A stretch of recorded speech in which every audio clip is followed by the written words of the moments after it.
professeur Romuald Chibouzou, historien de l'art. Je viens de l'université d'Abomey-Calavi au Bénin. J'ai présenté deux communications à la CIAD et au CIAD de cette année. La première, c'est sur la matérialité des divinités au Bénin. Et j'ai fait une étude de cas, le cas de Toku Dagba, d'un artiste de vénérée mémoire, et qui a travaillé sur l'imaginaire des vodous, des divinités, qu'il est allé chercher dans le monde insensible. Et j'ai profité à cette occasion pour poser la question controversée de l'artiste autodidacte à la communauté des historiens qui était dans mon panel. La seconde communication, c'est par rapport à la réappropriation des déchets dans l'art global. Et donc là également, j'ai fait une étude de cas d'un artiste qui s'appelle Aston et qui était entre l'art de la récupération et le triomphe du discours écologique.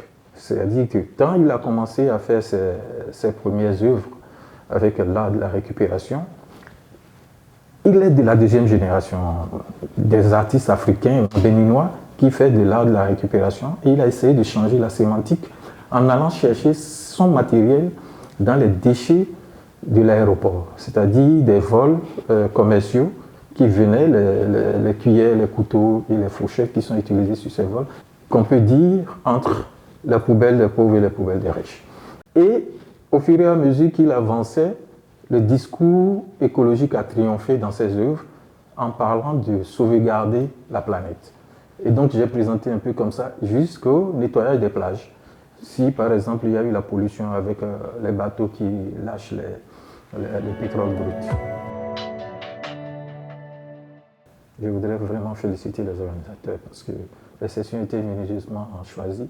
C'est certes sur la matérialité, mais qui a permis de faire le tour de ces questions-là aujourd'hui. J'étais dans des sessions où les gens sont remontés jusqu'au 19e siècle. On a eu beaucoup de discussions, on a eu beaucoup de rencontres, beaucoup de discussions.